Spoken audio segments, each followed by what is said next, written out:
Hello everyone, good evening. Welcome to Nimbus Learning powered by Engineers Academy. Saurabh ji good evening, Ankit ji good evening. चलिए भाई अपना session शुरू करें।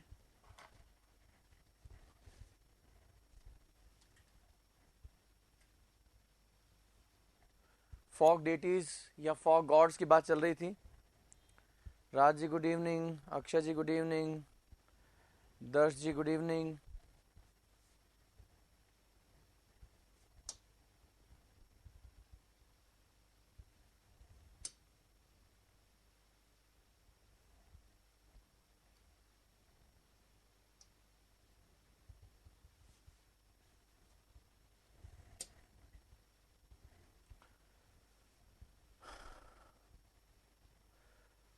पुरोहित ji good evening.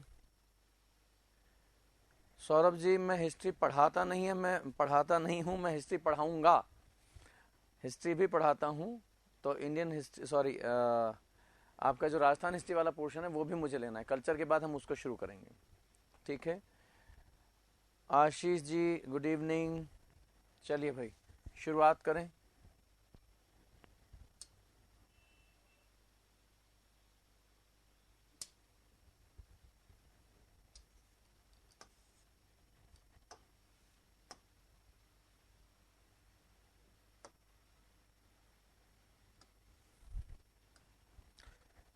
Fog deities में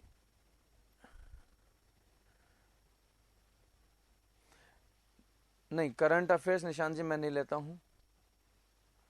भावेश जी good evening.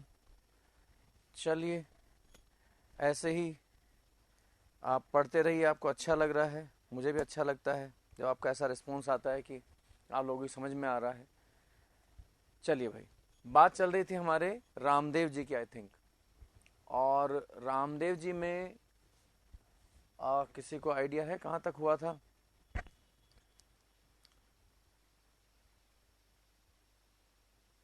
या रामदेव जी अभी होना था? राइट, अभी शायद होना था मेरे ख्याल में रामदेव जी का।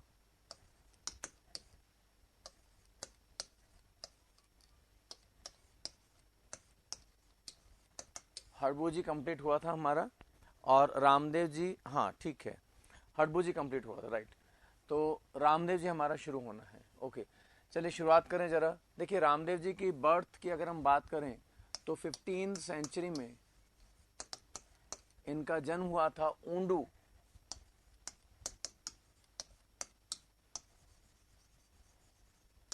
या हम इसको ऊंडू काश्मीर भी बोल देते हैं।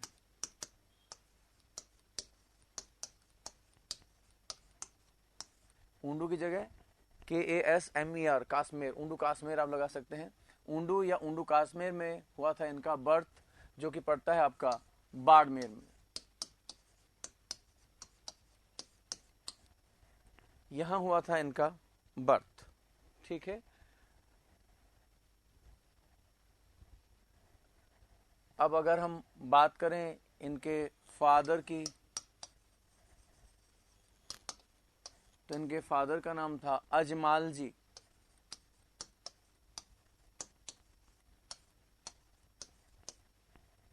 तंवर वंशी राजपूत थे ये, तो तंवर आएगा, अजमाल जी तंवर। इनकी मदर का नाम अगर हम देखें तो मैना दे नाम था, ठीक है।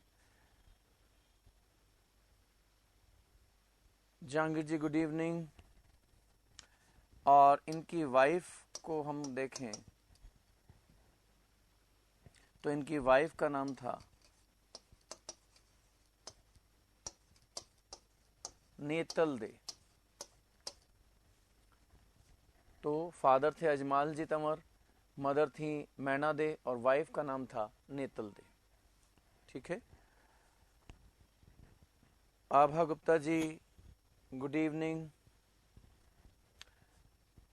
नेतल दे, ठीक है। अब देखिए क्यों जाने जाते हैं ये फॉर गॉड के रूप में। तो एक तो जो सोशल इनइक्वालिटी है उसका इरेडिकेशन के लिए, सामाजिक भेदभाव को मिटाने के लिए, और कम्युनल हार्मनी यानी सांप्रदायिक सद्भाव उसको बनाए रखने के लिए ये जाने जाते हैं। तो एक तो सामाजिक भेदभाव मिटाने यानी सोशल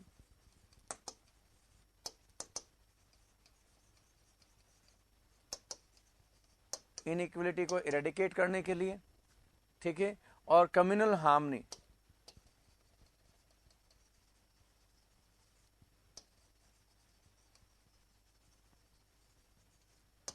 कम्युनल हार्मनी को बनाए रखने, सांप्रदायिक सद्भाव यानी हिंदू मुस्लिम एकता। अगर हम बात करें तो इन्होंने हिंदू मुस्लिम यूनिटी पर बहुत ज़्यादा एम्फसाइज किया। तो इन दो चीज़ों के लिए ये स्पेशली जाने जाते हैं और ये काम इन्होंने खुद किया। इन्होंने देखिए एक सो कॉल्ड नीची जाति, मेघवाल जाति की थी डालीबाई, उनको बनाया अपनी धर्म बहन। अब इन कामों के लिए इन्होंने खुद काम किया। देखिए एक तो हम कहें कि भाई ये करना चाहिए, वो करना चाहिए, ऐसे कीजिए वैसे कीजिए, पता चले साहब आप किसी को मार्गदर्शन दे रहे हैं, किसी को ज्ञान दे रहे हैं कि देखो भाई सिगरेट पीना बहुत बुरी बात होती है, ऐसे नहीं करना चाहिए, वैसे नहीं करना चाहिए, और कुछ दिनों बाद कोई व्यक्ति जिसको आपने उपदेश दिया वो देखे आप सुट्टे मारते हुए नजर आए, तो वो आपको फॉलो नहीं करेगा। यानी अगर आप किसी काम को दूसरे से करवाना चाहते हैं तो वो काम खुद कीजिए। दूसरे को कहेंगे साहब पढ़ना चाहिए तो खुद पढ़ के दिखाइए उसको, तब वो बात जो है उसको दिमाग में बैठेगी। तो ऐसे ही सोशल इनइक्वालिटी को खत्म करने के लिए और कम्युनल हार्मनी को बनाए रखने के लिए इन्होंने खुद करके दिखाया कि देखो मैंने ये काम किया है तो मुझे आप फॉलो कीजिए। तो एक तो जो है सो कॉल्ड तथा कथित मेघवाल जाति की थी डालीबाई। डालीबाई को धर्म बहन बनाया, ठीक है, डालीबाई को धर्म बहन बनाया। और दूसरा कम्युनल हार्मनी को बनाए रखने के लिए, सोशल इनइक्वलिटी को इरेडिकेट करने के लिए इन्होंने एक काम और किया, एक सेक्ट, SECT सेक्ट यानी पंथ की स्थापना भी की। ही इस्टेब्लिश्ड कामड़ पंथ।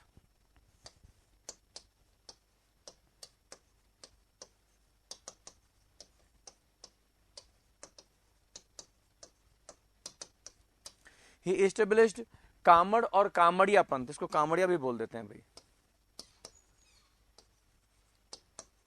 कामड़ और कामड़िया पंथ, इसको इस्टेब्लिश किया इन्होंने।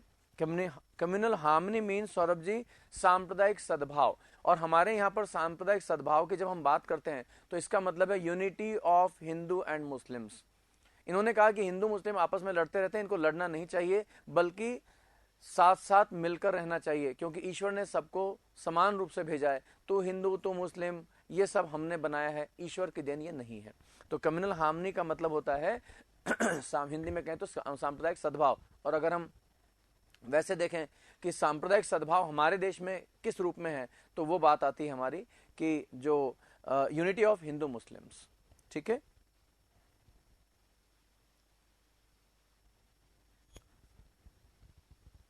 राजवीर जी कह रहे हैं दश धर्म पंथ। दश धर्म पंथ नहीं भाई, ये तो गलत है, बिल्कुल गलत है। दश धर्म पंथ ये कौन सा आ गया पंथ, ये नहीं है भाई। राजवीर जी गलत है ये, आपको या तो आपने गलत पढ़ लिया या फिर जिसमें अपना सोर्स है आपका वो गलत है। कामड़ या कामड़िया पंथ इसके लिए तो फेमस है ये। डालीबाई किस धर्म की थी? मेघवाल की थी, मेघवाल जाति की थी।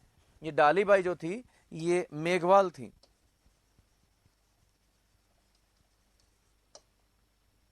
मेघवाल कास्ट की थी, मेघवाल कास्ट, ठीक है। तो देखिए अब आप इसको नोट कीजिएगा कि राजवीर जी एक बार वापस देखिएगा, ये जिंदगी में पहली बार सुन रहा हूं मैं, दश धर्म पंथ गलत है ये। रामदेव जी का नोट डाउन कीजिएगा। 15th सेंचुरी में इनका जन्म हुआ था ऊंडू, और ऊंडू काश्मीर बाड़मेर में पड़ता है। फादर थे इनके अजमाल जी तंवर, मदर थी मैना दे, वाइफ थी नेतल दे। और ये स्पेशली जाने किस लिए जाते हैं? सोशल इनइक्वलिटी को खत्म करने के लिए, to eradicate social inequality and to maintain communal harmony, सांप्रदायिक सद्भाव मींस हिंदू मुस्लिम यूनिटी को मेंटेन करने के लिए इन्होंने बहुत ज्यादा एम्फेसाइज किया। इन दोनों के लिए ये जाने जाते हैं स्पेशली। अब देखिए डीएस नहीं, डीएस है भाई, ये है ही नहीं। कामड़ या कामड़िया पंथ ही है, पता नहीं कौन सा आप बता रहे हैं। डीएस है 10 धर्म, 10 धर्म पंथ, ये है ही नहीं, बिल्कुल गलत है भाई, है ना। चलिए कोई बात नहीं, जहां भी आपने देखा है उसको करेक्ट कर लीजिएगा। कामड़ और कामड़िया पंथ, ये क्वेश्चन कई बार पूछा भी हुआ है, कामड़ पंथ की स्थापना किसने की थी, कई बार पूछा हुआ क्वेश्चन है, ठीक है। तो सोच इन दोनों के लिए, अब इन दोनों को लोगों को बताने के लिए कि देखिए मैं इसको एम्फेसाइज कर रहा हूं, इन चीजों पर जोर दे रहा हूं, तो देखो ये काम मैं खुद कर रहा हूं। ये खुद तंवर राजपूत थे, तंवरवंशी राजपूत थे, लेकिन इन्होंने एक तो डालीबाई को अपनी धर्म बहन बनाया, कि डालीबाई जो थी वो मेघवाल कास्ट से थी, कि साहब देखो ये नीची जाति की है, मैं ऊंची जाति का हूं, सो कॉल्ड, तो इसलिए मैं इसको धर्म बहन बना रहा हूं, देखिए, ठीक। और दूसरा, इन्होंने कामड़ और कामड़िया पंथ, कामड़ और कामड़िया पंथ की स्थापना की। कामड़िया सेक्ट, इंग्लिश में पंथ को सेक्ट कहते हैं भाई। तो ये कामड़ पंथ था जिसकी इन्होंने स्थापना की थी, जिसको एस्टेब्लिश किया था, ठीक है। ये बात हुई आपके, आई थिंक नोट डाउन हो गया होगा जहां तक मेरा अनुमान है। डन, चलिएगा आगे चलें जरा। अब देखिए, हम अगर बात करें ये इनकारनेशन किसके हैं, किसके अवतार हैं, तो देखिए कृष्ण के अवतार हैं, ठीक। तो इनको माना जाता है इनकारनेशन ऑफ लॉर्ड कृष्ण।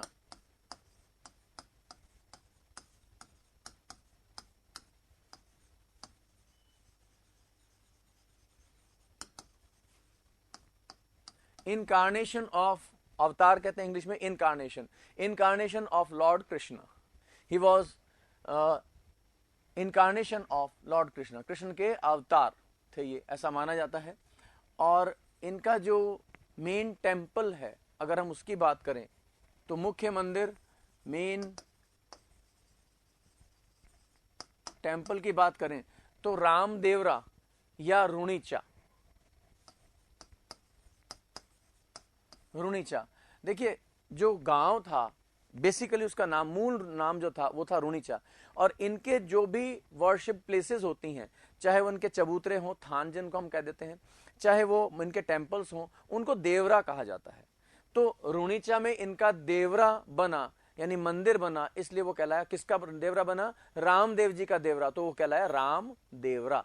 तो रुणीचा कहिए या राम देवरा कहिए, एक ही बात है, जो कि आपका पड़ता है जैसलमेर में, ठीक है। जैसलमेर में पड़ता है आपका इनका मेन टेम्पल। और अगर हम बात करें यहाँ पर जो इनका मेन जो फेमस फेयर जो लगता है, फेमस फेयर की अगर हम बात करते हैं, इनका जो मेला है उसकी अगर हम बात करें, तो वो लगता है भाद्रपद शुक्ल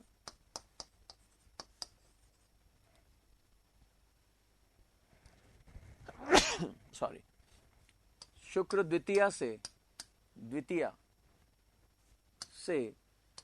भाद्रपद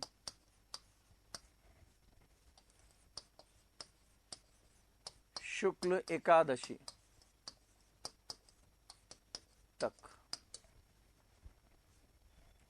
ठीक है।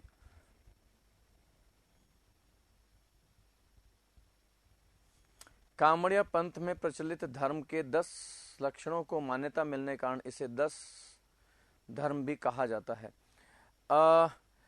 राजीव जी सोर्स बताएंगे आप इसका, कहाँ से आपने इसको उठाया है, कहाँ से पढ़ा है, तो जरा मुझे सोर्स बताइए, फिर इसको कंसीडर हम करेंगे।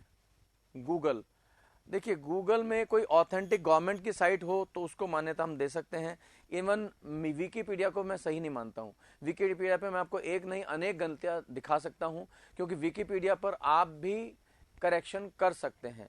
क्योंकि अगर देखिए ये 10 धर्म नाम इसका होता, तो मेरे पास राजस्थान हिंदी ग्रंथ अकादमी की बुक है जिसका नाम है राजस्थान के प्रमुख संत एवं देवता, उसमें कहीं इस तरह का नाम नहीं है। ये मेरी जिंदगी में, मैंने कहा ना, पहली बार सुनाई दे रहा है, ठीक है। एक और राजस्थान हिंदी ग्रंथ अकादमी के मेरे पास बुक है जिसका नाम है राजस्थान में भक्ति आंदोलन, उसमें भी रामदेव जी में कहीं ऐसा नहीं है कि ये 10 धर्म जो आप बता रहे हैं ये लिखा हो, ठीक है।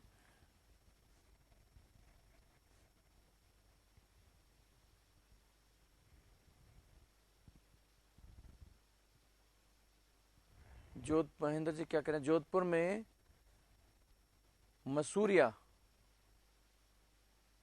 फादी पर भी इनका मेला भरता है। देखिए महेंद्र जी, अगर आपसे क्वेश्चन ये पूछा जाए कि रामदेव जी का मेला या पाबू जी का मेला या देवनारायण जी का मेला कहाँ लगता है, ठीक है, जैसे क्वेश्चन पूछा था तेजा जी का मेला कहाँ लगता है, तो अगर हम कहाँ लगने की बात करें तो राजस्थान में सब जगह लगते हैं। जहां भी इनके थान होंगे, छोटे छोटे चबूतरे भी बने होंगे, वहां पे भी इनका मेला लगेगा। लेकिन ये बात कर रहा है मेला कहां लगता है, यानी कि मेन मेला कहां लगता है, मुख्य। और मुख्य मेला हमेशा वहीं लगता है जहां इनका फेमस टेम्पल होता है। अब अगर हम बात करें यहां पर भाद्रपद शुक्ल द्वितीया को से लेकर भाद्रपद शुक्ल एकादशी तक, तो कहां लगता है, यहां लगता है रुणीचा रामदेवरा में। और ये जो मेला है ये राजस्थान का सबसे बड़ा मेला है, कम्युनल हार्मनी का। It is the largest fair of communal harmony in Rajasthan. तो अब आपका जो बता रहे हैं वहां लगता होगा, डेफिनेट लगता होगा। यही नहीं, आप जयपुर में कहीं भी आप रामदेव जी का अगर कोई छोटा मोटा थान भी होगा ना, वहां पे भी मेला लगेगा। लेकिन अगर क्वेश्चन ये पूछा जाए कहां लगता है और रामदेवरा के अलावा और कोई प्लेसेस हो जहां रामदेव जी के मंदिर भी हैं, तो आप आंसर रामदेवरा पर लगाएंगे, क्योंकि मेन जो टेम्पल होता है वहीं पर इनका फेमस फेयर लगता है। ठीक है,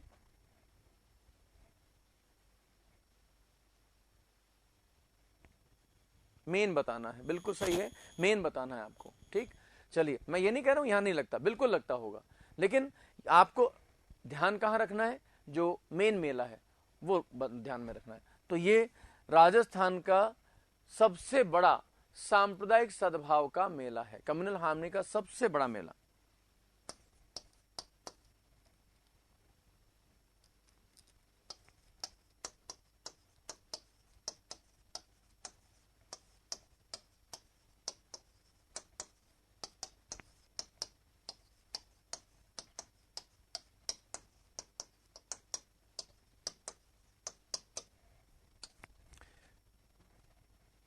ठीक है भाई, largest fair of communal harmony in Rajasthan, ये आपका रामदेवरा का है। और देखिए लक्खी मेले की अगर हम बात करते हैं, आपने शायद सुना होगा लक्खी मेला। व्हाट इज लक्खी मेला? लक्खी मेला वो होता है जहां लाखों लोग पहुंचे, लाखों से बना लक्खी, तो जहां लाखों लोग पहुंचते हैं वो लक्खी मेला कहलाता है। हमारे यहाँ पर बहुत सारे लक्खी मेले लगते हैं, जैसे रामदेव जी का लक्खी मेला हो गया, खाटू श्याम जी का लक्खी मेला हो गया, कैला देवी का लक्खी मेला हो गया, एक आपका जैसे त्रिनेत्र गणेश जी का मेला है रणथंभौर फोर्ट में, वो लक्खी मेला हो गया। तो बहुत सारे लक्खी मेले हमारे यहाँ पर लगते हैं। तो लक्खी मेला कौन सा है? जहां लाखों लोग पहुंचे, लाखों से बना है लक्खी। ठीक है,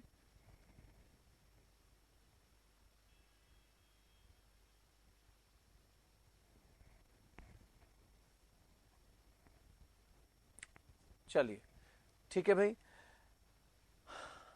अब देखिए ये जो भाद्रपद शुक्ल द्वितीया है,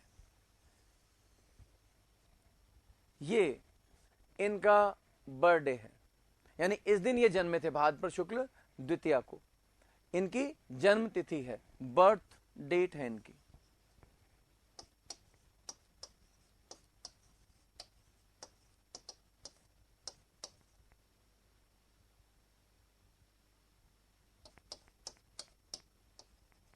इनका बर्थडे है कब?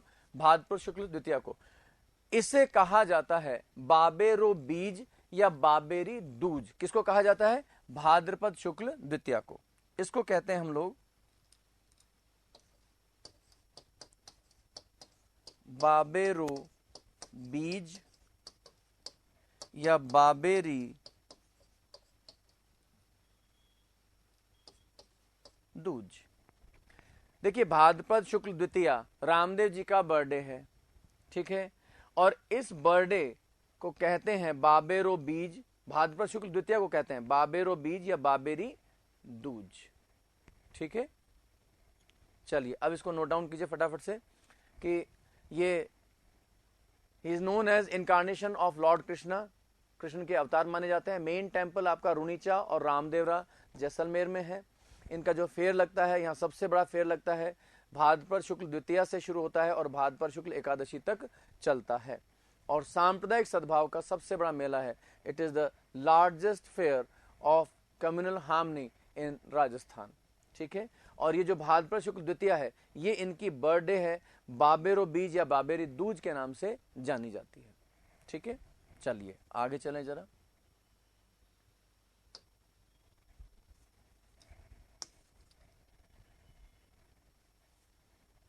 इनकी जो रात्रि जागरण है, नाइट अवेकनिंग जिनको हम इंग्लिश में कह देते हैं, रात्रि जागरण,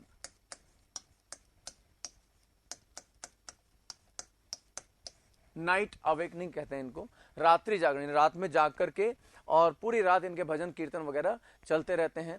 तो उनके जो रात्रि जागरण है उनको एक पर्टिकुलर टर्म से हम जानते हैं, और वो टर्म है जंभा, जिनको आम बोलचाल में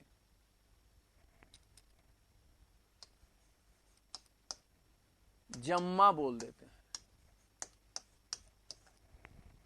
जो इनके रात्रि जागरण है, ठीक है, रात्रि जागरण का मतलब नाइट अवेकनिंग, ये जंभा कहलाते हैं या कह लीजिए जम्मा कहलाते हैं। ठीक है, आम बोलचाल में जंभा कहने में थोड़ी दिक्कत आती है और जम्मा कहने में आसानी रहती है, तो जंभा से बिगड़कर इसका जो है ना हो गया है जंभा। अब देखिए, इनको मुस्लिम लोग भी मानते हैं और इनको रामसा पीर कहते हैं। ठीक है, लेकिन इनको एक टर्म से और जाना जाता है, पीरों के पीर, पीर ऑफ पीर्स।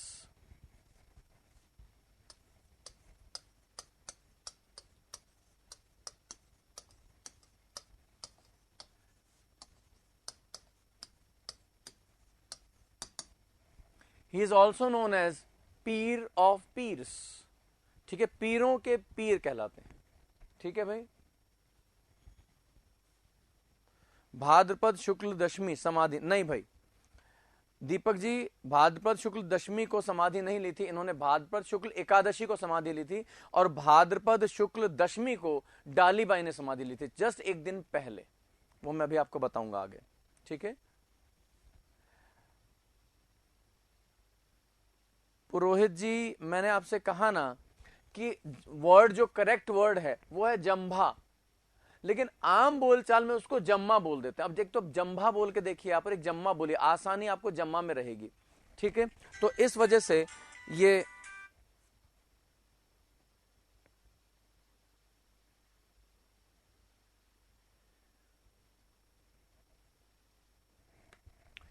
इस वजह से जंभा मूल नाम है, जम्मा बोलचाल में बोल देते हैं। जैसे आगे हम फोर्ट्स पढ़ेंगे तो वहां हम देखेंगे जो चित्तौड़ है नाम, वो बिगड़ा हुआ रूप है किसका? चित्रकोट का। जो चित्रांग मौर्य था उसने नाम दिया था चित्रकोट।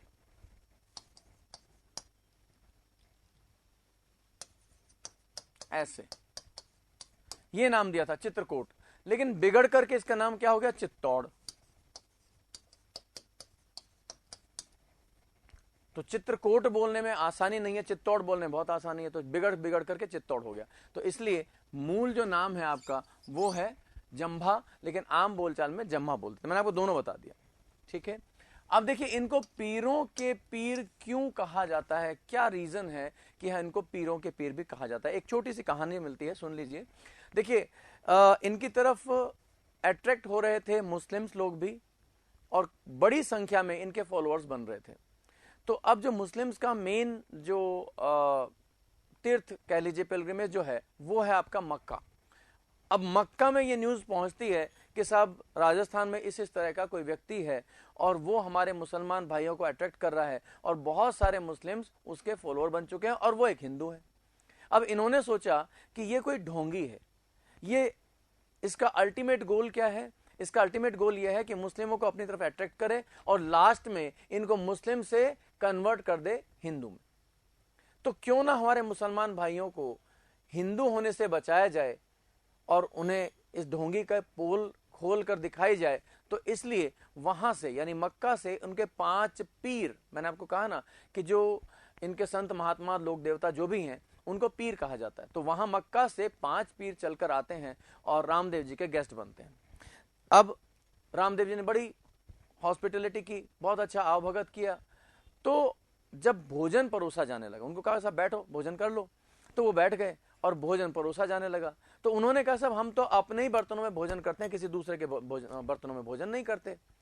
तो रामदेव जी ने कहा कोई दिक्कत नहीं, आप अपने बर्तन निकालो, हमें तो भोजन करना है, हम तो आपके बर्तनों में भोजन करवा देंगे। उन्होंने कहा साहब गलती एक ये हो गई, हम बड़ी जल्दबाजी में आए थे और अपने बर्तन वहीं भूल आए मक्का में। अब देखिए ये बड़ी जबरदस्त विकट समस्या पैदा हो गई कि भोजन तैयार है, अतिथि बैठा हुआ है भोजन करने के लिए, और अतिथि देवो भव हमारी पुरानी परंपरा रही, हमारा ट्रेडिशन रहा है। तो अब अतिथि को आप बिना भोजन कराए कैसे उठा सकते हो, और समस्या आपके सामने। अब रामदेव जी ने इस समस्या का निजात करते हुए अपना हाथ मक्का तक पहुंचाया, पांचों के बर्तन उठाए वहां से और उन पांचों के सामने रख दिए और भोजन परोसा गया और कहा साहब जीमो, अपने बर्तनों में करना चाहते हो तो ये लो। अब जब उन्होंने ये चमत्कार देखा, इस मिरेकल को देखते ही वो पांचों पीर समझ गए कि ये कोई कोई ढोंगी व्यक्ति नहीं है, कोई छोटा मोटा आदमी नहीं है, ये तो कोई पहुंचा हुआ सिद्ध महात्मा है। तब उन्होंने कहा कि साहब मैं तो पीर हाँ, फण ते तो पीरा का भी पीर हो, इसीलिए इनको पीरों का पीर भी कहा जाने लगा। ठीक है,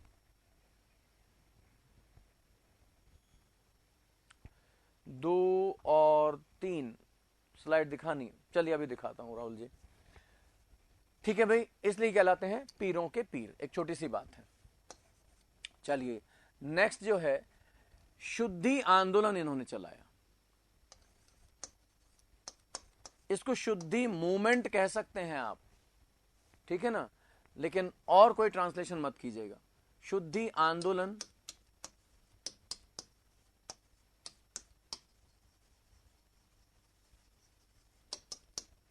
इन्होंने शुद्धि आंदोलन चलाया था। अब देखिए इन्होंने शुद्धि आंदोलन क्यों चलाया, 2nd and 3rd, ओके ये 2nd है। अब देखिए शुद्धि आंदोलन इन्होंने क्यों चलाया था, क्या रीजन था शुद्धि आंदोलन को चलाने का, उसका थोड़ा सा सुन लीजिएगा। देखिए उस समय मिडिवल पीरियड था और मुस्लिम्स का शासन हुआ करता था, तो इन्होंने देखा कि उस समय जो है जबरदस्ती जो यहाँ के जो रूलर्स थे, जो मुस्लिम रूलर्स थे, वो जबरदस्ती हिंदुओं को मुस्लिम्स में कन्वर्ट करते थे। तो जब बहुत से हिंदू मुस्लिम जो कन्वर्ट कर दिए गए थे वो वापस हिंदू धर्म में आना चाहते थे, वो वापस हिंदू धर्म में दीक्षित होना चाहते थे, तो उन्होंने रामदेव जी से कहा कि साहब हम वापस हिंदू धर्म में आना चाहते हैं। ठीक है, ये 3rd,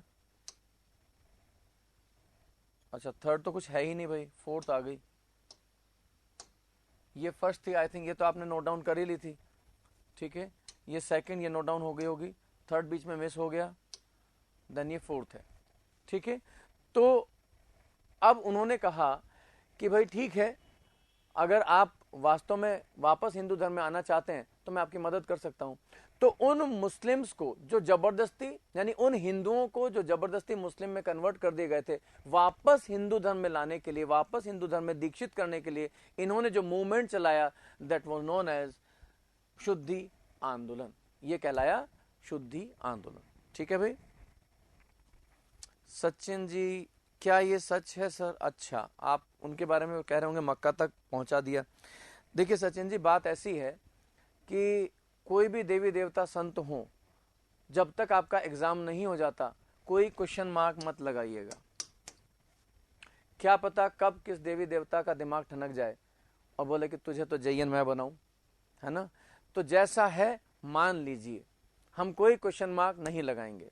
और जब तक आपका एग्जाम हो जाता है तभी तक नहीं, लास्ट तक भी पता चले कि साहब किसी तरह से गलती से ध्यान नहीं रहा देवता के और आप बन गए जयन, और बाद में उनको अपनी गलती का एहसास हुआ कि यार इसको तो बनाना ही दे, पर चल बन गया तो अब तू बाड़मेर की धूल खा जहां मैं जन्मा था। ठीक है, तो कोई जो है आपको रिस्क नहीं लेनी है। खैर देखिए, अगर हम बात करें तो मिरेकल्स जिसने किए, जो लोगों ने देखा, भाई देवता बनाता कौन है? हम लोग ही बनाते हैं देवता तो, ठीक।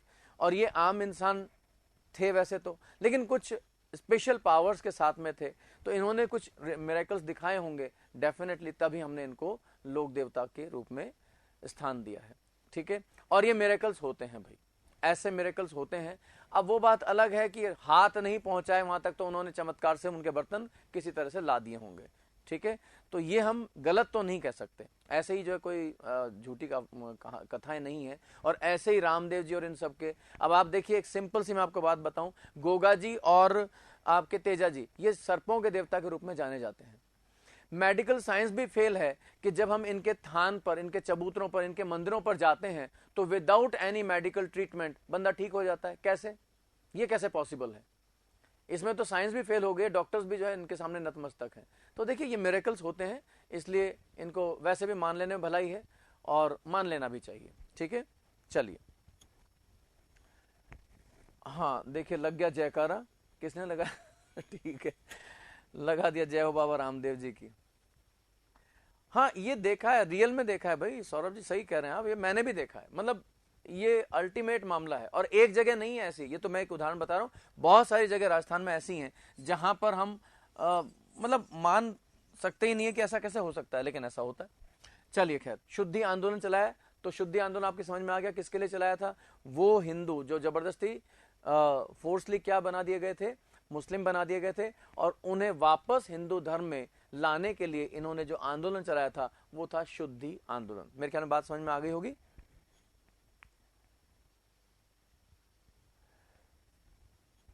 देखिए फिर वही वाली बात है, खामा टाइम खराब होगा। आस्था में, श्रद्धा में लॉजिक नहीं चलता, साइंस में चलता है लॉजिक, ठीक है ना। वहां पर आपको टैबलेट दी जाती हैं कि साहब लॉजिकली ये ट्रीटमेंट है, ये टैबलेट इस बॉडी पर, इस पार्ट पर ऐसे ऐसे काम करेगी, वहां लॉजिक है, यहां कोई लॉजिक नहीं है, ठीक है ना। इसीलिए इसको मिरेकल कहा जाता है, चमत्कार। और डॉक्टर्स भी, हम कहते हैं साहब डॉक्टर साहब बचा लीजिए, कि देखिए साहब हमारा काम कोशिश करना है, बाकी सब ऊपर वाले के हाथ है। तो डॉक्टर्स भी जो है मानते हैं ऊपर वाले को, भगवान को। आपने कभी देखा भगवान को? किसी ने भी देखा भगवान को? तो जब हमने देखा नहीं फिर मानते क्यों हो? फिर क्या लॉजिक है उनको मानने का? लेकिन फिर भी मानते हैं। तो इसलिए जहां श्रद्धा और आस्था का मामला आ जाता है ना, वहां पर लॉजिक फेल हो जाता है, लॉजिक चलते नहीं है। चलिए देखिए, दूसरी बात यह है, he was the only folk deity who was poet. ये कवि थे, एकमात्र लोक देवता जो कवि थे और कविताएं लिखा करते थे। और बाद में जब इनकी जो इन्होंने कविताएं लिखी थी उनको कंपाइल किया गया, तो कंपाइलेशन के बाद में जो नाम उसको दिया वो था 24 बाणियां।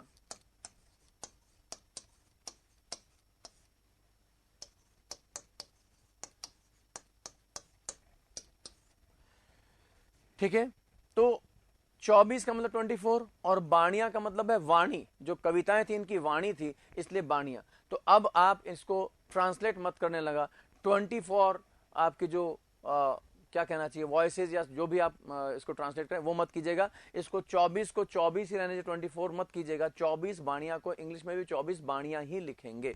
तो ये क्या है, इनका जो जो कविताएं हैं उनका जो संग्रह था, जो कंपाइलेशन था इनकी कविताओं का, पोएम्स का जो एक कंपाइलेशन था, उसको कहा गया इनका काव्य संग्रह।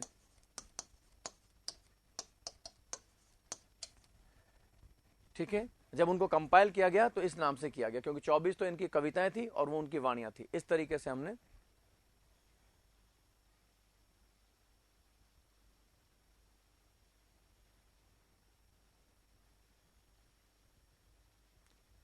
क्या भाई, ज्योति कंवर जी ने क्या पूछा है?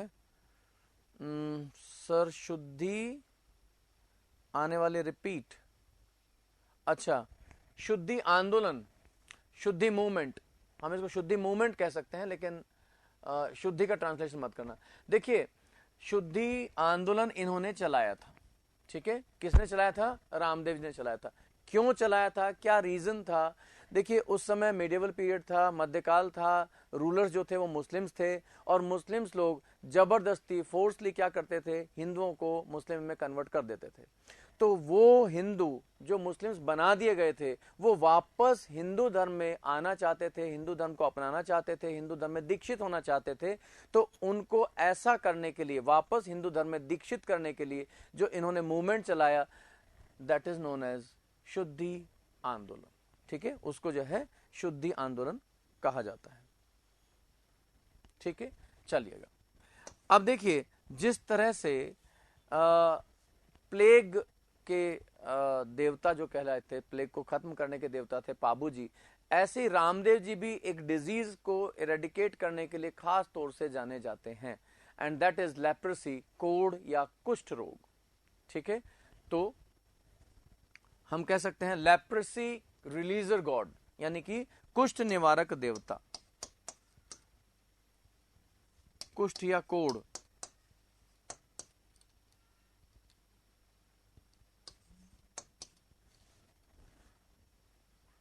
कुष्ठ निवारक देवता या कोढ़ निवारक देवता।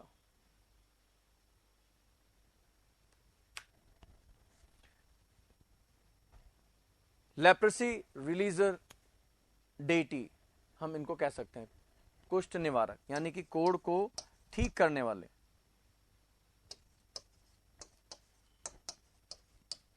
इनको ये भी कहा जाता है। चलिए भाई, यहां तक बात समझ में आ गई आपकी? मैंने बताया ना आपको, लेप्रेसी रिलीजर डेटी या गॉड इनको कह सकते हैं। ठीक है भाई, राज्य समझ में आ गया आपके? यानी कि अगर किसी को कुष्ठ रोग हो जाता है, कोढ़ हो जाता है, लेप्रेसी हो जाती है, तो रामदेव जी की कृपा से बताते हैं वो ठीक हो जाता है वो व्यक्ति।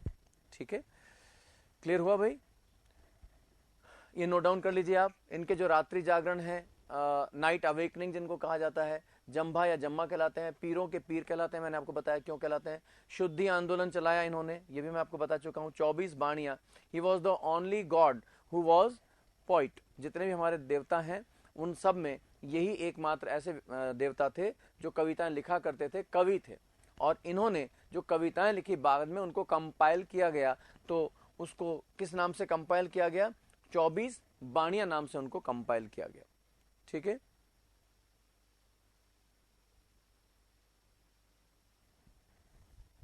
अक्षय जी क्या पूछ रहे हैं, रामदेव जी के भक्त कौन थे? रामदेव जी के भक्त कौन थे भाई? कोई भी आ सकता था। कामड़ पंथ में सब इनवाइटेड थे, मुस्लिम्स भी थे, हिंदू भी थे, आपके नीची जाति के भी थे, ऊंची जाति के सभी थे भाई। ऐसा कोई पर्टिकुलर तो वो कोई नहीं है। रामदेव जी के गुरु, देखिए मैंने आपको कल बताया होगा कि जो आपके वो थे हड़बू जी, हड़बू जी जो है वो रामदेव जी से प्रेरित होकर के, रामदेव जी ने उनको प्रमोट किया कि साहब आप ये राजपाट छोड़िए और आप जनता की सेवा में आइए। तो फिर जो रामदेव जी के गुरु थे उन्हीं से वो दीक्षित हुए। तो जो रामदेव जी के गुरु थे वही गुरु थे हड़बू जी के, और वो थे बालीनाथ।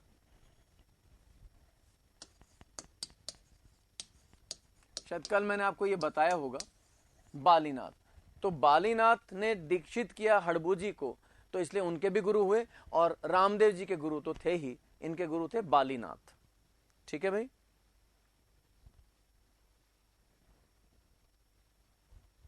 नहीं भाई अक्षय जी किसने कहा? बंजारे इनके जो ना फॉलोअर्स थे।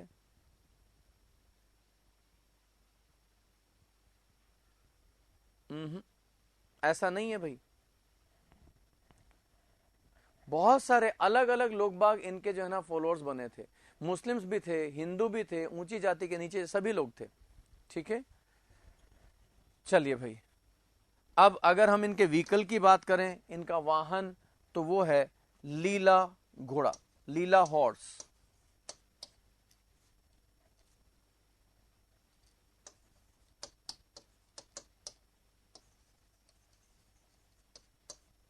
लीला घोड़ा इनका वाहन है। ठीक है, आगे चलें भाई, अगर आपने नोट डाउन कर लिया है तो।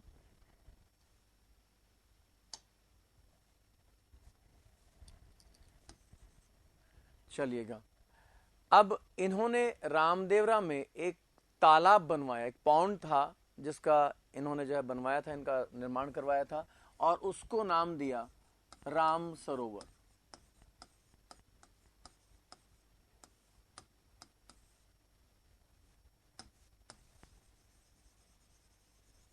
ये तालाब बनवाया इन्होंने, कहां बनवाया?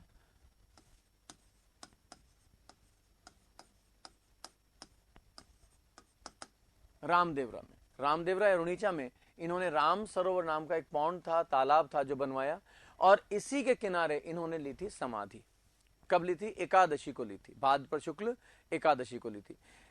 इनसे इनके समाधि लेने के ठीक एक दिन पहले यानी दशमी को डालीबाई ने ली थी समाधि। अब जब भी आरती होती है रामदेवरा में, रामदेवरा का जो टेम्पल है इनका, उसी के प्रेमाइसेस में, उसी के परिसर में डालीबाई का भी एक छोटा सा मंदिर बना हुआ है।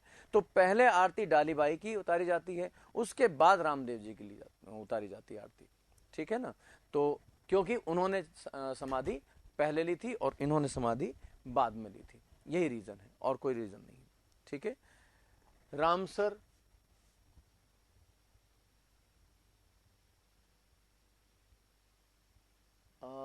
राम सरोवर है, रामसर। सुजाता जी, आपने जो रामसर लिखा है, रामसर क्या तालाब के लिए लिखा है? राम सरोवर है वैसे नाम इसका। ठीक है, राम सरोवर, और इसी के किनारे इन्होंने समाधि ली थी। यहीं पर डालीबाई ने भी समाधि ली थी, और डालीबाई का जो मंदिर बना हुआ है इन्हीं के जो टेम्पल है उसी के प्रेमाइसेस में बना हुआ है। तो डालीबाई का मंदिर भी यहीं है।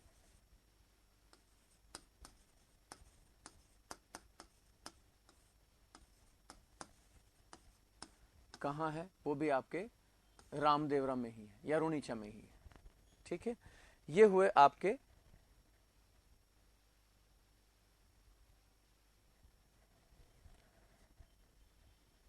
रामदेव जी। अब हम आ जाते हैं फिर एक एग्जाम पॉइंट ऑफ व्यू से लेस इंपॉर्टेंट पंचपीर की तरफ, and that is he is Ram Mangaliya Meha ji. Next है आपके 3-4 4th नंबर होगा मेरे ख्याल में। क्या होगा?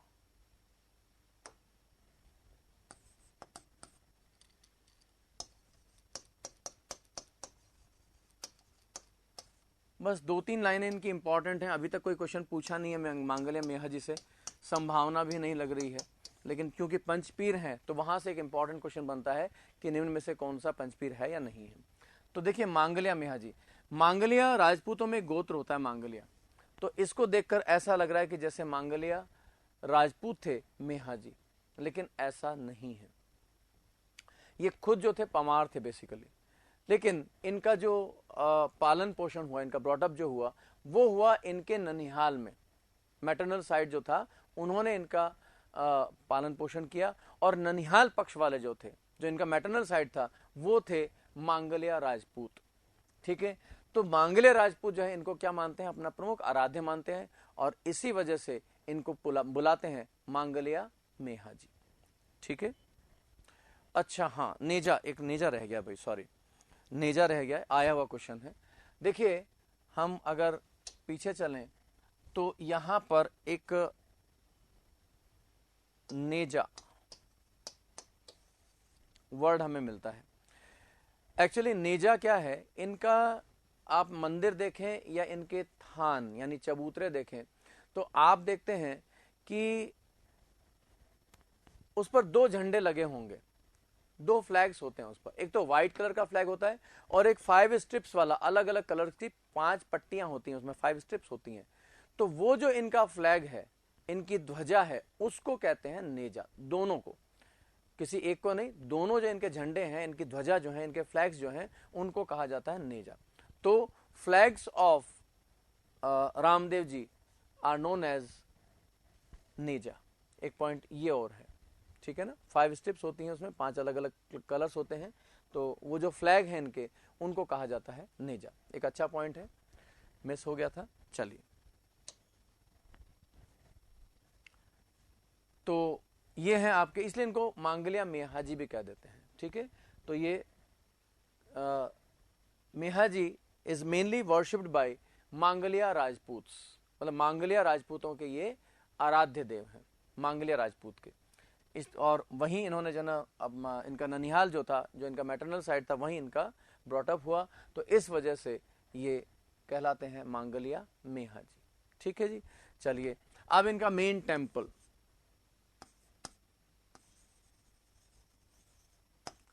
वो है बापणी, जोधपुर।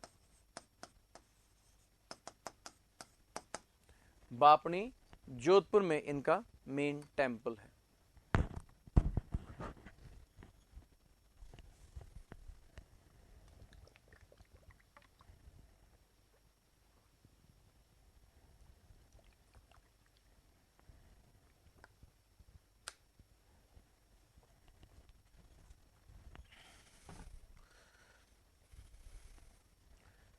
चलिए भाई, मेन टेंपल है इनका बापणी जोधपुर में। अब हम बात करें जरा इनके व्हीकल की, तो किरण काबरा घोड़ा, हिंदी में ही लिख लीजिएगा।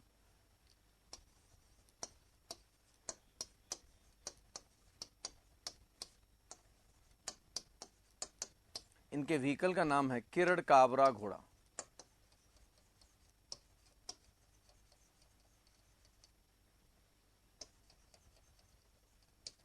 किरण काबरा घोड़ा इनका वाहन है। अब देखिए, मांगल्या मेहा जी जो हैं, वो जो आम जनता के लिए बहुत ज्यादा काम किया इन्होंने। और जब भी किसी, चाहे कोई फ्यूडल हो, सामंत हो, चाहे कोई शासक हो, कोई रूलर हो, या कोई और व्यक्ति हो, जनता पर जब भी अत्याचार करता था तो ये उसे सबक सिखाते थे, उसको रोकते थे, जनता पर अत्याचार करने से रोकते थे। तो ऐसे ही जैसलमेर का एक लोकल रूलर था राणंगदेव। वो जब जनता पर अत्याचार कर रहा था तो इन्होंने उसको रोका, उसको टोका कि भाई ऐसा आप मत कीजिए। और जब वो नहीं माना तो उसके साथ इन्होंने युद्ध किया और उसी युद्ध में ये वीर गति को प्राप्त हो गए। तो जो जैसलमेर का स्थानीय शासक था उसका नाम था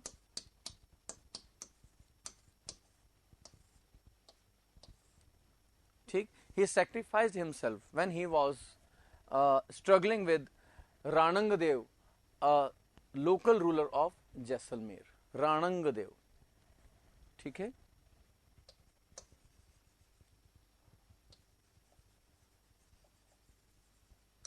राणंगदेव, इसके साथ में ये युद्ध करते हुए वीर गति को प्राप्त हो गए, ठीक है। नहीं भाई, ये काउ प्रोटेक्टर नहीं है अक्षय जी, इनको काउ प्रोटेक्टर नहीं माना जाता। कहीं कोई ऐसा उल्लेख नहीं है कि ये इन्होंने गायों के बचाते हुए वीर गति प्राप्त की, ऐसा कहीं भी दिया हुआ नहीं है, ठीक है। ये हो गए आपके मांगल्य में जी, और कोई स्पेशलिटी इनके अंदर ऐसा नहीं है, ठीक। अब आते हैं हमारे लास्ट पंचपीर जो है हमारे गोगा जी, और बहुत इंपॉर्टेंट फॉक डेटी हैं हमारे वो।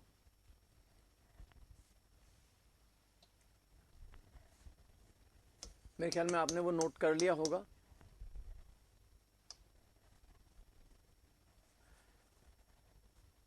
चलिए, गोगा जी की अगर हम बात करें तो गोगा जी का,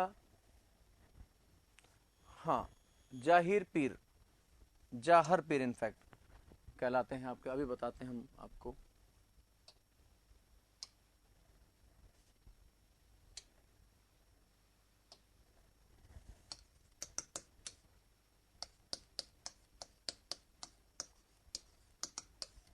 गोगा जी, अब देखिए, जो गोगा जी हैं, अगर हम इनके जन्म की बात करते हैं तो इनका जो बर्थ था वो हुआ था 11वीं सेंचुरी में।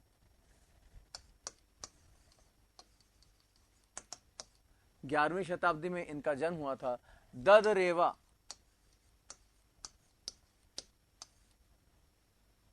जो पड़ता है आपका चूरू में, ददरेवा चूरू, ठीक है। तो ददरेवा चूरू में हुआ था इनका जन्म, और ये स्पेशली जाने जाते हैं आपके cow protector in the defence, for the defence of cows, और गॉड ऑफ स्नेक्स, सर्पों के देवता, God of snacks,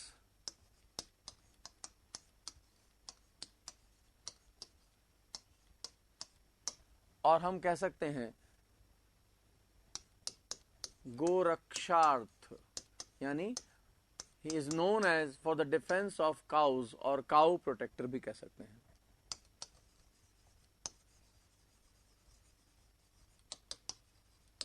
cow protector, cow protector भी कहलाते हैं और गॉड ऑफ स्नेक्स भी कहलाते हैं। अब देखिए ये क्यों कहलाते हैं काउ प्रोटेक्टर और गॉड ऑफ स्नेक्स, इसके पीछे एक हमारी वही है फिर जो कथा मिलती है हमें, एक कहानी मिलती है। तो उस कहानी को आप थोड़ा सा सुन लें।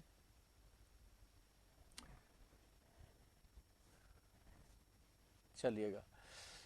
अच्छा, इनके वो रह गए भाई, माता पिता रह गए। तो इनके फादर का नाम था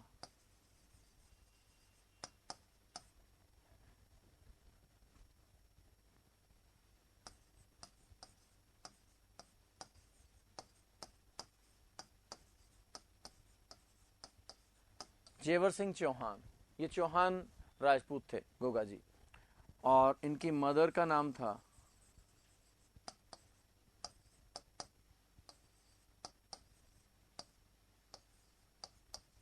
बाछल देवी, और इनकी मैरिज हुई थी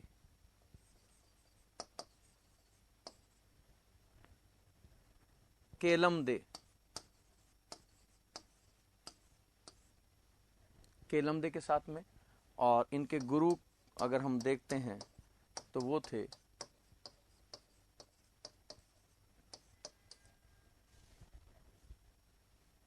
गोरखनाथ। तो इस तरह से इनके फादर, मदर, वाइफ और गुरु हुए। ठीक है।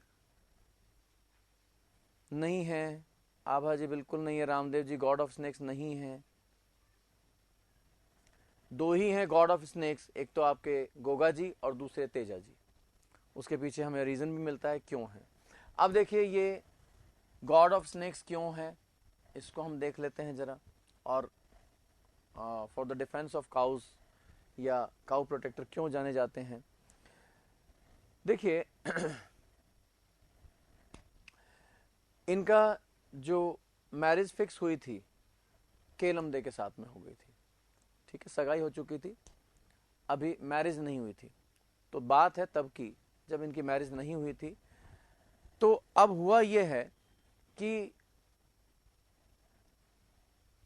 एक दिन सांप ने काट लिया केलम दे को, किसी सांप ने काट लिया और उनकी हो गई डेथ। जब पता चला गोगा जी को इस बात का तो उन्हें बड़ा गुस्सा आया और उन्होंने एक बड़ा सारा कढ़ाव लिया। कढ़ाई तो छोटी होती है, कढ़ाव बड़ा सारा होता है, हलवाइयों के पास आपने देखा होगा। तो उसमें उन्होंने तेल भरवाया और नीचे से आग लगवा दी। और जब वो ऑयल था वो उबलने लगा, बॉयल करने लगा, तो इन्होंने मंत्र पढ़ना शुरू कर दिया गोगा जी ने। और उन मंत्रों के इफेक्ट से जितने भी सांप थे, नाग थे, वो सब आकर के उस कढ़ाव में अपने आप गिरने लगे और मरने लगे। जब सांपों को इस बात का पता चला तो उनमें बड़ा घबराहट, बेचैनी हो गई। अब वो पहुंचते हैं अपने एचओडी के पास। अब इनके एचओडी हैं नाग देवता, जो बताते हैं कहीं पाताल लोक में नीचे कहीं रहते हैं। सुबह सुबह का वक्त था, अपने गोगा जी नाग देवता बैठे हुए ब्रेकफास्ट कर रहे थे। उन्होंने देखा दूर से भागते हुए चले आ रहे हैं सारे के सारे सांप नाग जितने भी, वो सब भागे चले आ रहे हैं। तो उन्होंने कहा कि भाई, उन्होंने सोचा बड़ी अच्छी बात है, चलो मुझसे, मैं सुबह सुबह जॉगिंग के लिए जाता हूँ, एक्सरसाइज करता हूँ, तो मुझसे प्रेरित होकर के लोग बाग ऐसा करने लगे हैं, लेकिन ये मेरे घर की तरफ क्यों आ रहे हैं भाई। तो साहब पास में आए तो देखा चेहरे पे हवाइयाँ उड़ी पड़ी हैं। पूछा भाई क्या बात है, कैसे घबरा रहे हो। बोले प्रभु आप तो बड़े मजे में हो, सुबह सुबह ब्रेकफास्ट कर रहे हो, सैंडविच पे सैंडविच दबाए जा रहे हो चाय की चुस्कियों के साथ में, लेकिन हमारी तो जान पे बनी हुई है। बोले क्या बात हो गई। बोले साहब इस तरह की बात है, और देखिए नंबर हमारा तो खैर आने वाला ही, हम तो जा ही रहे हैं मरने के लिए, पर ध्यान रखिएगा लास्ट में नंबर आपका भी आएगा, आप भी जाओगे उस कढ़ाव में। तो फिर नाग देवता घबरा गए। बोले भाई हमारा तो नाम लेवा कोई नहीं रहेगा, अगर हम सब मारे गए तो चलो देखते हैं कौन है। जाके देखा तो गोगा जी बड़ी तेजी से जो है सांप मर रहे थे। तो उन्होंने हाथ जोड़े, गलती की माफी मांगी, प्रभु हमें हमसे गलती होगी हमारे उस नादान बालक से जिसने आपकी फियांसे को डस लिया, तो हमें तो आप बख्शो। आप एक काम करो, अपने मंत्र पढ़ने बंद करो, आपके केलमदे को मैं जीवित कर देता हूं। तो गोगा जी ने कहा पहले जीवित करके दिखाओ। तो नाग देवता ने वहां जहां केलमदे के पैर में किसी सांप ने काटा था, वहां से उनका सारा जहर बाहर निकाल दिया और वो जीवित हो गई। और गोगा जी ने मंत्र पढ़ना बंद किया। मंत्र पढ़ना बंद किया तो जितने भी सांप थे वो मरने से बच गए। तो इसीलिए इनको गॉड ऑफ स्नेक्स कहा जाता है। अब आप कहोगे साहब उनका क्या, जो मर गए तो मर गए भाई, उनकी किस्मत में मरना लिखा था, अब उसका तो हम भी क्या कर सकते हैं। लेकिन आप एक बात सोचिए कि कोई किसी की फियांसे की तरफ आंख उठा के देखे तो उसका क्या हश्र करेगा उसका फियांसे, ये भी आप जानते हैं। अब मान लो गोगा जी का दिमाग ठनक जाता, बोले साहब आपने मेरी फियांसे की तरफ आंख उठा के देखा कैसे, मरो तुम तो, जीवित तो हो गई, लेकिन मैं मंत्र पढ़ना बंद नहीं करता हूं, मरते रहो, तो तुम मर जाते सारे के सारे। लेकिन उन्होंने उन पर कृपा की, उन्होंने मंत्र पढ़ना बंद किया, इसलिए वो सर्पों के देवता या गॉड ऑफ स्नेक्स कहे जाते हैं। मेरे ख्याल में बात आपकी समझ में आ गई होगी। ठीक है, चलिए भाई,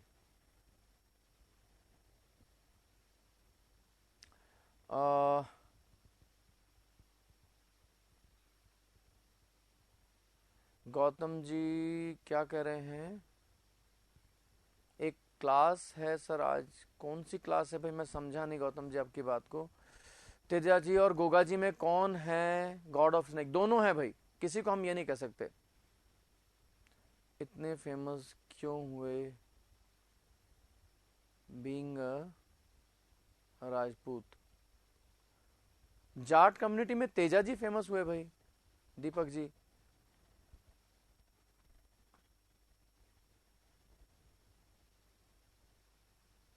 अर्जन सर्जन सौरभ जी बता रहा हूं अभी, है ना। अनिल जी कह रहे हैं, अच्छा Gautam ji sir first class है राजस्थान जीके की, अच्छा आप फर्स्ट टाइम जुड़े हैं तो देखिए आप वो देख लीजिएगा जो भी आपको वीडियोस अवेलेबल होती हैं। तो हमारी तो मेरे ख्याल में आज शायद कौन सा दिन, आई डोंट नो, काफ़ी दिन हो गए, 3-3 घंटे की तो 3 दिन हुई है। और हाँ गोगा नवमी आती है, अभी बता रहा हूँ भाई मैं सबको, 6 दिन हो गए, ओके ठीक है।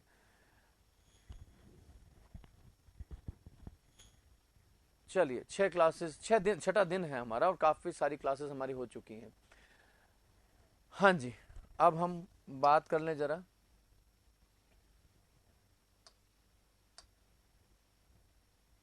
ये क्या हुआ,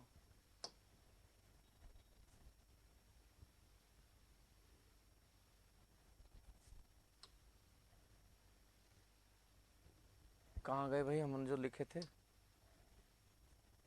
गोगा जी लिखा हुआ मिट गया क्या? डिलीट हो गया दिखता है भाई।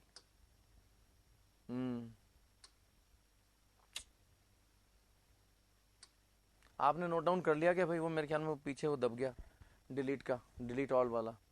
आपने नोट डाउन कर लिया था क्या? ओके चलिए फिर तो ठीक है, अदरवाइज मैं फिर आपको अभी लिखवाता। तो गुरु, मदर, फादर और वाइफ, ठीक है। और मैंने लिखवाया था गॉड ऑफ स्नेक्स, और he is known as for the defence of cows, cow protector भी कहलाते हैं ये, ठीक है ना। ठीक है चलिए, अच्छा है नोट कर लिया तो आपने। चलिएगा, तो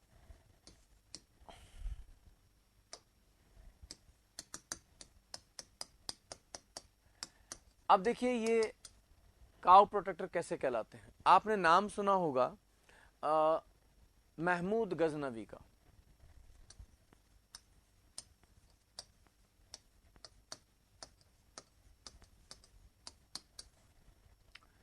देखिए ये एक मुस्लिम आक्रांता था जिसने बाहर से हमारे देश पर अटैक किया था, और इसने एंटी हिंदू पॉलिसीज को फॉलो किया। क्या? मंदिरों को तोड़वाया, गायों को कटवाया, जबरदस्ती हिंदुओं को मुस्लिम्स में कन्वर्ट करवाया। तो जब महमूद गजनवी जा रहा था बहुत सारी गायों को लेकर कटवाने के लिए, तो गोगा जी को पता चला कि साहब इस तरह से महमूद गजनवी नाम का व्यक्ति गायों को कटवाने के लिए ले जा रहा। तो ये तुरंत वहां पहुंचते हैं गायों को बचाने के लिए, और बैटल होता है महमूद गजनवी और गोगा जी के बीच। अब जिस समय बैटल चल रही है, जिस समय युद्ध चल रहा है, उस समय महमूद गजनवी देखता है कि उसको चारों तरफ गोगा जी नजर आ रहे हैं, इधर देखे तो गोगा जी, उधर देखे तो गोगा जी। तो इसने कहा ये तो जाहिर पीर है,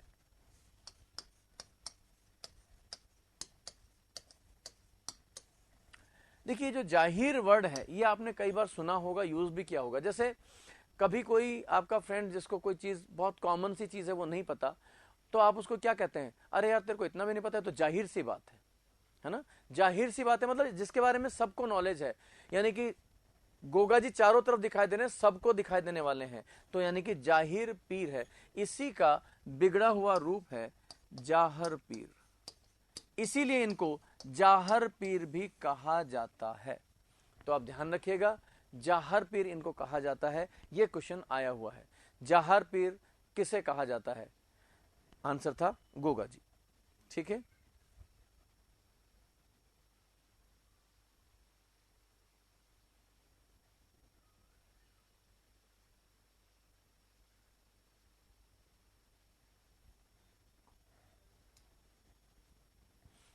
ठीक है।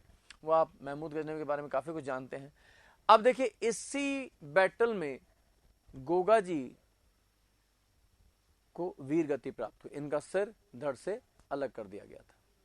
ठीक है, क्योंकि ये गायों को बचाते हुए वीर गति को प्राप्त हुए थे, इसीलिए ये गोरक्षार्थ जाने जाते हैं। ठीक है, because he sacrificed himself for the defense of cows, that's why he is called cow protector। ठीक है भाई, हाँ भाई बिल्कुल सही है, आपकी इंडियन हिस्ट्री भी मजबूत है। तो इस तरीके से ये आपका, अच्छा किसकी बात कर रहे हैं? 27 बार आक्रमण गजनवी ने किए थे ना सर, अच्छा महमूद गजनवी की बात कर रहे हैं। हाँ भाई इसी ने किए थे, ठीक है, अलग अलग अटैक्स किए थे इसने।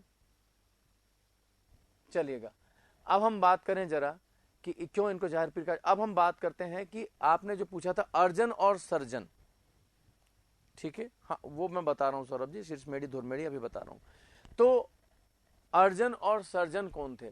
देखिए अर्जन और सर्जन, देखिए क्वेश्चन क्या पूछा, महमूद गजनवी से किस लोक देवता ने युद्ध किया था। दूसरी बार क्वेश्चन पूछा महमूद गजनवी से युद्ध करते हुए कौन से लोक देवता वीरगति को प्राप्त हुए, है ना।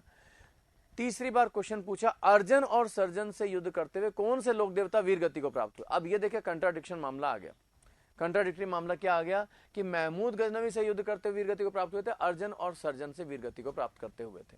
ठीक है,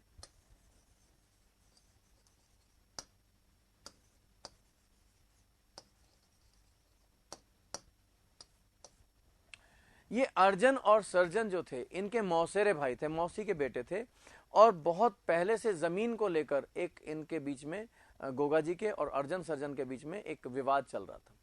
ठीक, अब देखिए जिस समय महमूद गजनवी ने अटैक किया था तो ये अर्जन और सर्जन ही थे जिन्होंने उनको इनवाइट किया था गायों को काटने के लिए, क्योंकि इनको मालूम था कि अगर ये महमूद गजनवी गायों को काटने के लिए ले जाएगा तो गोगा जी जरूर जो है उनको बचाने के लिए पहुंचेंगे और महमूद गजनवी इनको वीरगति देगा। और जिस समय महमूद गजनवी के साथ में बैटल हुई थी इनकी, तो ये अर्जन और सर्जन जो थे, जो इनके मौसेरे भाई थे, इनके कजिन थे, वो महमूद गजनवी की सेना में थे और गोगा जी के खिलाफ लड़े थे, गोगा जी के अगेंस्ट लड़े थे।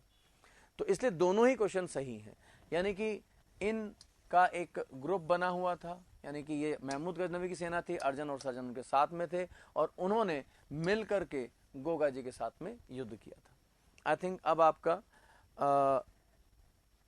ये कंसेप्ट क्लियर हो गया होगा। ठीक है, चलिए अब हम आगे चलें जरा, कि इनको जाहर पीर भी कहा जाता है, he is also known as Jahar Pir. एक पॉइंट तो हमारा ये बनता है, ठीक है। और महमूद गजनवी से युद्ध करते हुए ये वीर गति को प्राप्त हुए थे for the defence of cows, he sacrificed himself for the defence of cause. ठीक है, और अर्जन और सर्जन जो थे वो महमूद गजनवी की सेना में थे। ये बात समझ में आ गई आपके? चलिएगा अब हम आगे चलें तो हम देखते हैं कि इनका फेमस टेम्पल, हाँ अब वो गोगामेड़ी और शीर्षमेढ़ी की बात करें तो देखिए जब इनका शीर्ष कटा, फिर वही वाली बात है, क्वेश्चन मार्क मत लगाइएगा, मान लीजिएगा, जब इनका सिर कटा तो ये सिर जाकर गिरा ददरेवा। ठीक है,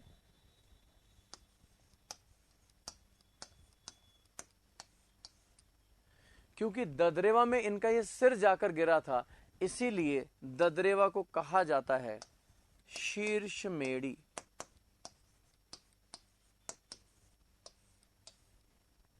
और जहां पर यह युद्ध चला था, जहां इनका धड़ गिरा था, वो जगह का नाम है गोगामेड़ी, जहां पर इनका फेमस टेंपल भी है। क्योंकि यहां इनका धड़ गिरा था, इसलिए इसको धड़मेड़ी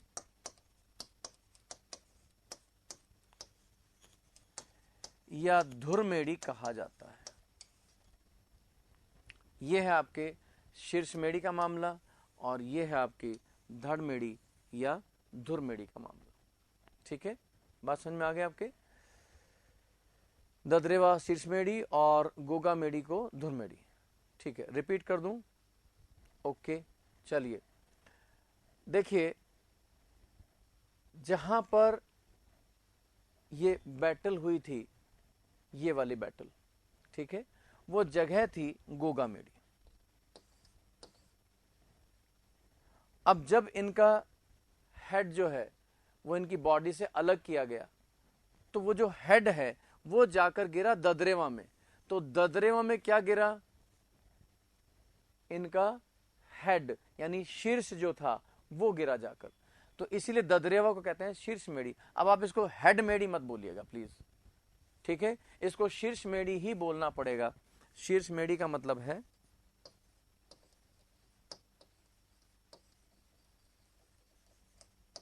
ये शीर्ष मेड़ी, यही आएगा शीर्ष मेड़ी।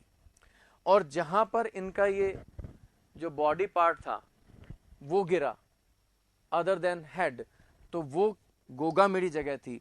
और धड़मेड़ी, क्योंकि वहां पर इनका धड़ गिरा था, तो धड़मेड़ी या धुरमेड़ी कहलाया। अब इसको आप यही ऐसे लिखेंगे,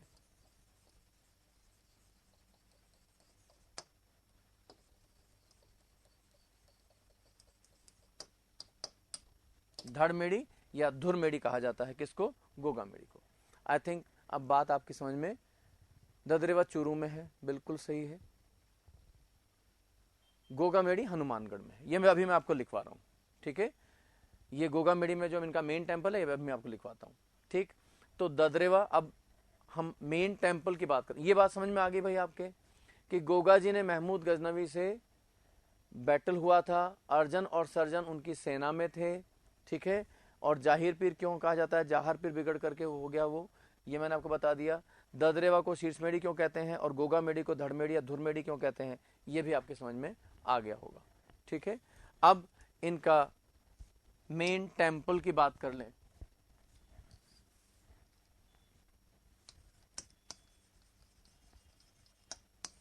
मेन टेंपल जो है इनका वो है गोगामेड़ी।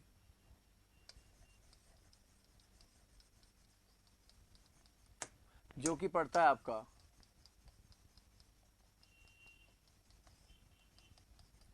हनुमानगढ़। ठीक है जी, मेन टेंपल है इनका गोगामेड़ी में। और ये गोगामेड़ी मैंने आपको बताया क्या कहलाती है? धुरमेड़ी या धड़मेड़ी कहलाती है। और जो इनका बर्थ प्लेस है ददरेवा, वो कहलाती है शीर्षमेड़ी। अब इनके अगर फेयर की बात करें हम लोग, इनका जो मेला है वो लगता है भाद्रपद कृष्ण नवमी को, जो कि गोगा नवमी के नाम से जानी जाती है। ठीक है, फेयर जो लगता है इनका भाद्रपद कृष्ण नवमी को लगता है। ठीक है भाई, चलिए देखिए, इनका एक जो एक अदर टेंपल की अगर हम बात करते हैं, तो एक इनका अदर टेंपल है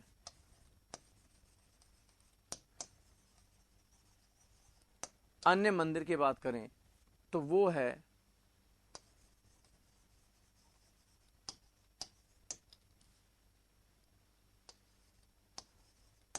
गोगा जी की ओल्डी नाम से।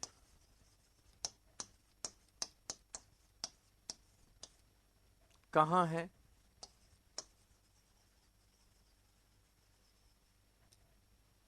सांचोर जालोर।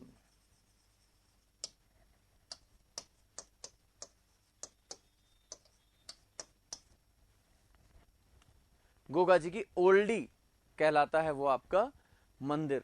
एक बहुत छोटा सा मंदिर है, इससे बड़े बड़े मंदिर पता नहीं कहां कहां आपको नजर आएंगे। एक्चुअली ये क्वेश्चन जो है जो बना था, ये कांस्टेबल में आया था, बहुत छोटे से एग्जाम में, और बहुत टफ क्वेश्चन था ये। एक सुजय संदर्भिका इतनी मोटी बुक आती है जो आपकी information and public relation directorate of Rajasthan वो पब्लिश करता है इसको।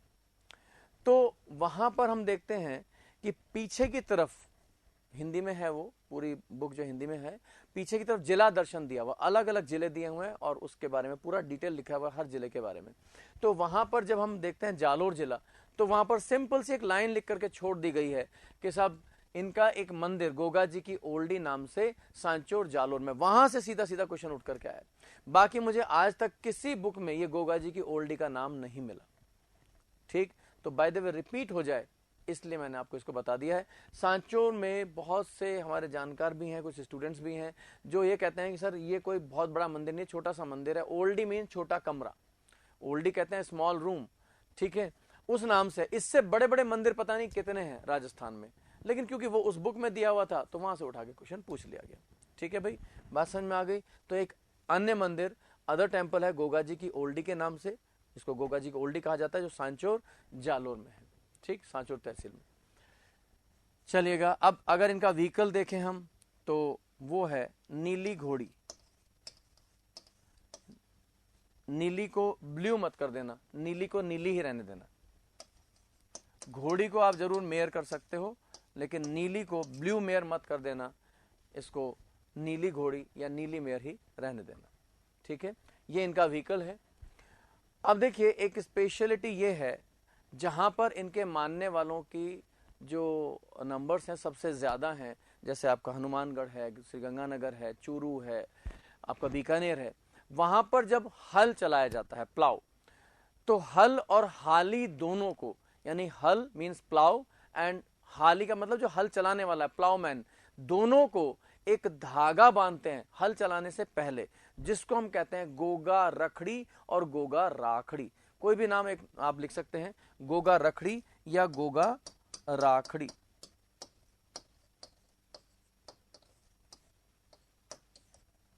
गोगा रखड़ी और गोगा राखड़ी, इसको आप यही लिखेंगे, गोगा रखड़ी और गोगा राखड़ी। अब ये धागा क्यों बांधा जाता है? देखिए आपकी गाइड्स में लिखा हुआ है सांपों से बचने के, सांप ना डस ले, तो भाई ये बिल्कुल बेकार की बात है। आप हल चला रहे हैं अपने खेत में, तो फसल बोने के लिए चला रहे हैं ना, तो गोगा जी के नाम का वो धागा जिसको गोगा रखड़ी कहते हैं, इसलिए बांधा जाता है कि प्रभु जी आपकी कृपा से यह आपके नाम का धागा बांधा हमने प्लाव को और ये प्लावमैन को, इसलिए हमने जो ना बांधा है ताकि हमारी फसल भरपूर हो, फसल अच्छी हो, आपकी कृपा इतनी हो, इस वजह से धागा बांधा जाता है। ठीक है, तो ये आप ध्यान रखिएगा। गोगा रखड़ी क्या है? जो हल चलाने से पहले हल और हाली दोनों को एक धागा बांधते हैं, जिसको गोगा रखड़ी, राखी से रखड़ी बन गया भाई, रखड़ी और राखड़ी, वो उसको कहते हैं गोगा रखड़ी। ठीक है भाई, ये बात समझ में आ गई आपकी? चलिएगा, ये कंप्लीट होते हैं हमारे गोगा जी, और इसी के साथ कंप्लीट हुए हमारे पंचपीर। ठीक है, अब हम आगे बढ़ें और आगे बढ़कर अदर देन पंचपीर इंपॉर्टेंट जो हमारे फॉक डेटीज हैं उनकी हम बात करेंगे, और उसमें पहले आएंगे आपके तेजा जी और दूसरे आएंगे देवनारायण जी। ठीक, चलिएगा, तो तेजा जी की बात करें जरा। ये नोट डाउन हो गया होगा मेरे ख्याल से, नहीं तो फटाफट नोट कीजिएगा।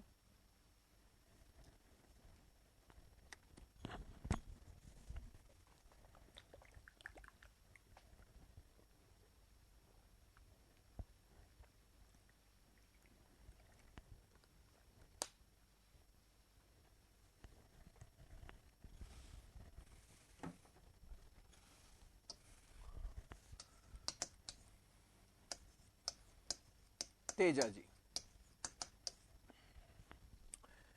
अब देखिए अभी आपने पूछा था कि स्नेक, गॉड ऑफ स्नेक कौन कहलाते हैं, तो गोगा जी और तेजा जी दोनों कहते हैं। क्वेश्चन पूछा गया था कौन से देवता गोरक्षार्थ और सर्पों के देवता कहे जाते हैं, उसमें दो दो सेट दिए हुए थे 4 ऑप्शन में, तेजा जी, गोगा जी, तेजा जी, रामदेव जी, पाबू जी, ऐसे करके दिए हुए थे। तो आंसर था तेजा जी एंड गोगा जी।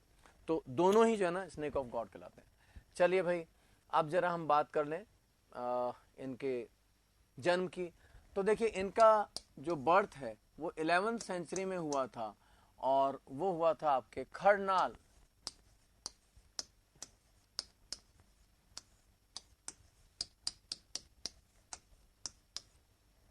नागौर में। खरनाल, नागौर में इनका जन्म हुआ था। और ये जाट थे बेसिकली, है ना, ये जाट थे। तो इनका बर्थ खरनाल, नागौर में हुआ। और इनके जो फादर मदर, और हम बात कर लें जरा इनकी जो वाइफ थी उनकी हम बात कर लेते हैं। तो इनके फादर थे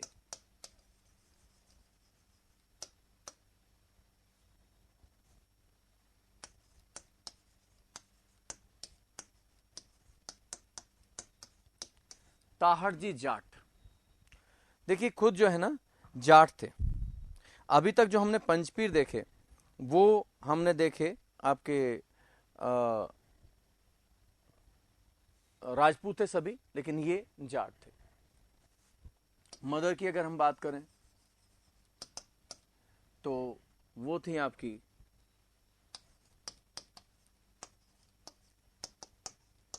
राजकुंवरी, उनका नाम था। और इनकी वाइफ जो थी उनका नाम था पैमल दे।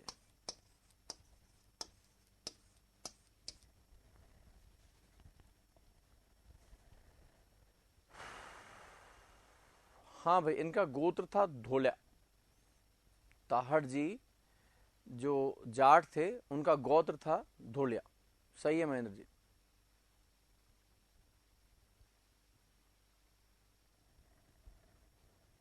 बिल्कुल ज्योति जी, शीर्ष मेडी में भी इनका टेम्पल है क्या? बिल्कुल है।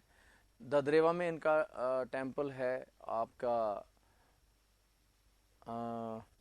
गोगा मेडी में इनका टेम्पल है, लेकिन मेन टेम्पल जो है वो है इनका गोगा मेडी में। ठीक है, वो ध्यान रखिएगा। चलिए, अब ये किसके लिए जाने जाते हैं? तो वही है god of snakes and cow protector, और for the defence of cows he is known as god of snakes and for the defence of cows. अब क्यों जाने जाते हैं ये सर्पों के देवता?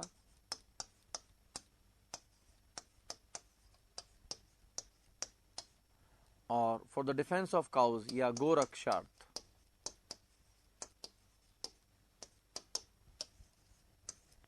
इसके पीछे फिर एक कहानी मिलती है। ठीक है, हाँ महेंद्र, धीरे धीरे हम आएंगे, एक एक स्टेप बाय स्टेप चलेंगे आगे। व्हीकल का नाम, घोड़ी का नाम लीलन या सिंगारी भी है, दोनों नाम मिलते हैं। सही है। चलिए, सर्पों के देवता या गोरक्ष अब कैसे जाने जाते हैं? देखिए, ये किसान थे तो अपने खेत पे काम कर रहे थे। दोपहरी हो गई तो इनकी भाभी जो है वो इनका लंच लेकर आती थी। अब हुआ ये कि एक दिन हो गई डिले, काफी देर हो गई, इनको भूख लगी जबरदस्त।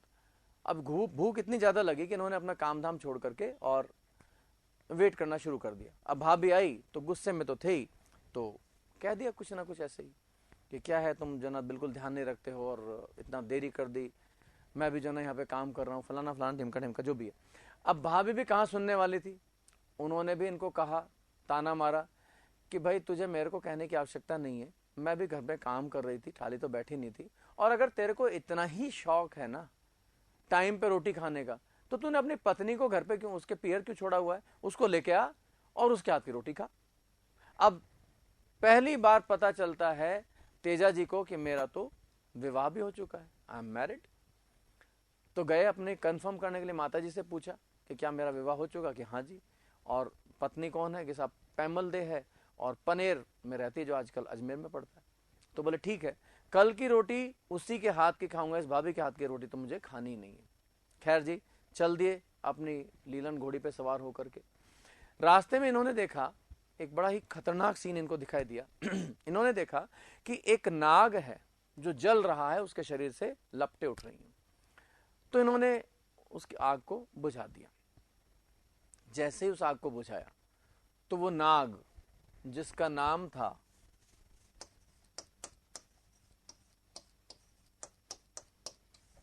बालू नाग, वो बहुत ज्यादा गुस्सा हो गया। उसने कहा सत्यानाश हो तेरा, ये क्या कर दिया तूने। तेजाजी ने कहा यार एक तो मैंने तुझे बचा लिया, ऊपर से मुझे ही तुझे ना गाली गुप्तार कर रहा है, क्यों भाई। तो बोले तूने मुझे बचाया नहीं, तूने मुझे 101 साल के लिए वापस मार डाला। तेजाजी ने कहा बात समझ में नहीं आई, क्लियर करके बता। तो बालू नाग बोला कि भाई मैं मनुष्य ही था, मैं तो एक आदमी था, लेकिन मुझे श्राप मिला था और उस श्राप के चलते मैं इस नाग शरीर में अपना जीवन व्यतीत कर रहा था। और इससे मुक्ति का उपाय जो मुझे बताया गया था वो ये था कि 101 साल तक मुझे तपस्या करनी पड़ेगी, तब जाके मुझे वापस मानव शरीर मिलेगा। और उसी तपस्या के कारण ये जो नाग का शरीर था ये जल रहा था, लेकिन तूने उसे पानी डाल दिया। तेजाजी ने कहा यार अब मुझे क्या पता था इस बात का, तो बता अब क्या हो सकता है। बोला कुछ नहीं हो सकता, मैं तुझे डसूंगा। तेजाजी ने कहा देख भाई मैं अपनी पत्नी को लेने जा रहा हूं, अभी तो पत्नी को ले आऊं तो वापस लौटते समय तुझसे मिलूंगा, तब तू मुझे डस लेना, वचन देता हूं। बालू नाग ने पहले सोचा कि देखें पता नहीं कैसा क्या आदमी है, पर उन्होंने सोचा देखते हैं कितना वचन का पक्का है। तो बोले ठीक है, मैं अगर तू वचन दे रहा है तो मैं देखता हूं तो कितना वचन का पक्का है, तो चला जा, लेकिन वापस आते हो मुझसे मिलना। तेजाजी चल दिए साहब, लेट हो गए थे तो लीलन को और तेजी से भगाया। पहुंचते पहुंचते ससुराल शाम हो गई और बड़ी तेजी से ये अपने ससुराल में एंटर हुए। शाम का वक्त था, इनकी सासू माँ दूध दूह रही थी गायों का। तो लीलन जब तेजी से अंदर एंटर हुई तो गाय बिदक गई और दूध फैल गया। अब बड़े बुजुर्ग थोड़े चिड़चिड़ स्वभाव के तो हो ही जाते हैं, जब जैसे दूध फैल गया तो उनको गुस्सा आ गया कि पता नहीं कौन आया है जो मेरी गाय को बिदका दिया। तो बोले खुणे रे बापड़ो मारो दूध ढोल दियो। अब साहब तेजाजी ने सुना जब ये बात, बोले लो साहब हमारा तो जो है स्वागत ही गालियों से हुआ। बोले मैं तो जा रहा हूँ। और सासू माँ ने जब देखा कि अरे ये तो जमाई सा हैं, बोले साहब बहुत बड़ी गलती होगी, मेरे को ध्यान नहीं था, आप कभी इतना दिन हो गए आए हुए, अब पता नहीं चला, देखो मैं माफ़ी मांगती हूँ वगैरह वगैरह। लेकिन तेजाजी तो कहाँ मानने वाले थे, बोले ना साहब मैं तो जा रहा हूँ। पैमल से बोले तू चलती तो चल, मैं तो निकल रहा हूँ। पैमल भी साथ हो गई।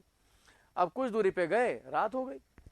अब ये रुके हैं, एक फ्रेंड है पैमल की ही, लाछा गुजरी।